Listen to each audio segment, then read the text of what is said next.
Welcome back to our channel. First of all എല്ലാവർക്കും happy new year. അപ്പോൾ ഈ ഒരു വീഡിയോ ചെയ്യാൻ ഞാൻ ഒരുപാട് ലേറ്റ് ആയിരിക്കുമെന്ന് എനിക്കറിയാം, ബിക്കോസ് ഓൾമോസ്റ്റ് എല്ലാ ക്രിയേറ്റേഴ്സും ഈ ഒരു ടൈമിൻ്റെ ഇടയിൽ തന്നെ ഈ ബുള്ളറ്റ് ചാനൽ സെറ്റപ്പ് വീഡിയോ ഒക്കെ അപ്ലോഡ് ചെയ്തിട്ടുണ്ടാവും. അപ്പോൾ ചാനൽ ആദ്യമായിട്ട് കാണുന്നവർ എന്തായാലും സബ്സ്ക്രൈബ് ചെയ്യും. അപ്പോൾ ആസ് ഓൾവേസ് നമ്മൾ ഈ ട്രെൻഡിന് ലേറ്റ് ആണെന്ന് നിങ്ങൾക്ക് മനസ്സിലായിട്ടുണ്ടാവും. അപ്പോൾ എന്തായാലും നമുക്ക് നമ്മൾ വീഡിയോയിലേക്ക് കടക്കാം. അപ്പോൾ ഇതിനായിട്ട് ഞാൻ യൂസ് ചെയ്തിട്ടുള്ളത് എൻ്റെ കയ്യിലുണ്ടായിരുന്ന ഒരു ഡയറിയാണ്. ആ ഡയറി ഞാൻ കുറച്ചുകൂടി ഭംഗിയാക്കി എടുത്ത് ഒന്ന് റീപർപ്പസ് ചെയ്തെടുത്തു എന്ന് വേണമെങ്കിൽ പറയാം. അപ്പോൾ ഈ ഫസ്റ്റ് പേജ് തന്നെ ഞാനൊരു പിങ്ക് തീമിൽ ചെയ്യാമെന്ന് വിചാരിച്ചു. അപ്പോൾ ഞാൻ കുറച്ച് ഇപ്പോഴത്തെ ട്രെൻഡിങ് ആയിട്ടുള്ള സംഭവം ഉണ്ടല്ലോ, ഒരു കോക്കറ്റ് തീം എന്ന് പറയുന്നത്, ആ സംഭവത്തിലാണ് ഞാൻ ചെയ്യാൻ വിചാരിച്ചത്. അപ്പോൾ എന്നെക്കൊണ്ട് പറ്റുന്ന രീതിയിൽ ഞാൻ കുറച്ച് ബോസും കാര്യങ്ങളൊക്കെ വരച്ചെടുത്തു.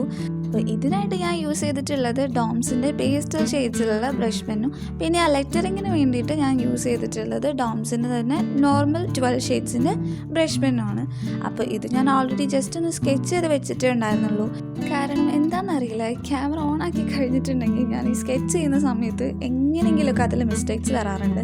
അപ്പോൾ അതാ നമ്മുടെ ഫസ്റ്റ് പേജ് ഇവിടെ റെഡി ആയിട്ടുണ്ട്. അപ്പോൾ ഈ പേജ് ഭയങ്കര സിമ്പിളായിരുന്നു. ഇനി നമ്മൾ ചെയ്യുന്നത് വേറൊരു പേജാണ്. ഇതിന് ഞാൻ വിചാരിച്ചു എന്തെങ്കിലും ഒരു കോട്ടോ അങ്ങനെ എന്തെങ്കിലും ആയിട്ട് ചെയ്യാമെന്ന്.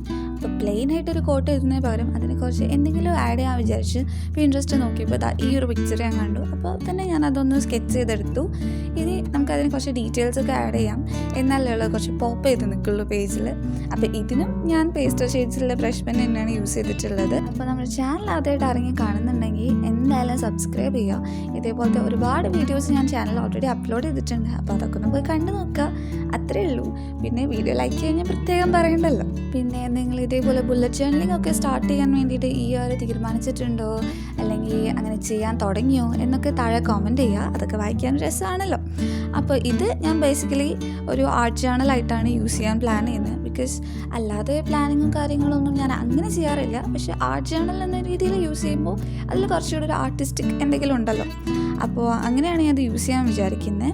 അപ്പോൾ ഞാൻ ഇതിൽ എഴുതിയിട്ടുള്ള കോട്ട് നിങ്ങൾ വായിച്ചോ, note to self you are enough എന്നാണ് ഞാൻ ഇതിൽ എഴുതിയിട്ടുള്ളത്. നമുക്ക് എപ്പോഴും ഉള്ളൊരു ഹാബിറ്റാണ് നമ്മൾ മറ്റുള്ളവരായിട്ട് കമ്പയർ ചെയ്യുക എന്നുള്ളത്. എന്നാൽ അത് ആക്ച്വലി ഒരിക്കലും ചെയ്യാൻ പാടില്ലാത്തൊരു സംഭവമാണ്. ബിക്കോസ് എല്ലാവരും അവരവരുടേതായ രീതിയിൽ യൂണീക്കാണ്. അപ്പോൾ ഈ ഇയർ ഏതായാലും നിങ്ങൾക്കുള്ളിലുള്ള ഹിഡൻ ടാലൻസ് ഒക്കെ കണ്ടുപിടിക്കുക, അതൊക്കെ ചെറിഷ് ചെയ്യുക, അതൊക്കെ ഒന്ന് നർച്ചർ ചെയ്യുക. അപ്പോൾ ഞാൻ ഒരുപാട് പറഞ്ഞ് നിങ്ങളെ ബോറടിപ്പിക്കുന്നില്ല. നമ്മുടെ ജേർണൽ സ്പ്രെഡ് ഇവിടെ റെഡി ആയി കഴിഞ്ഞു. അപ്പോൾ ഇതാണ് എൻ്റെ ജാനുവരി 2025 ബുള്ളറ്റ് ജേർണൽ സ്പ്രെഡ്. ഇതിൻ്റെ ഫസ്റ്റ് പേജാണ് ഞാൻ ചെയ്തിട്ടുള്ളത്. ബാക്കി എങ്ങനെ നമുക്ക് വരുന്ന വീഡിയോസിൽ ഇങ്ങനെ കാണാം എന്തൊക്കെയാണ് ഞാൻ ചെയ്യാൻ പോകുന്നതെന്നൊക്കെ ഉള്ളത്. പിന്നെ ഇനിയൊരു കാലണ്ടറിൻ്റെ വീഡിയോ ചോദിച്ചിട്ടുണ്ടായിരുന്നു. അത് ഉടനെ തന്നെ ഞാൻ അപ്ലോഡ് ചെയ്യുന്നതായിരിക്കും. ഈ ഒരു ജേർണലിങ് ചെയ്യാൻ തന്നെ എനിക്ക് എന്തൊരു മടിയായിരുന്നു എന്ന് എനിക്കറിയാം. അതുപോലെ തന്നെ മടി പിടിച്ച് മാറ്റി വെച്ചിരിക്കാം. പക്ഷേ ഞാൻ എന്തായാലും അത് ഉടനെ തന്നെ അപ്ലോഡ് ചെയ്യും. അപ്പോൾ ഇന്നത്തെ വീഡിയോ ഇത്രയേ ഉള്ളൂ. വീഡിയോ ഇഷ്ടമായി ലൈക്ക് ചെയ്യുക, സബ്സ്ക്രൈബ് ചെയ്യുക, ഷെയർ ചെയ്യുക, കമൻറ്റ് ചെയ്യുക. അടുത്ത വീഡിയോയിൽ കാണാം. Thanks for watching. Bye bye.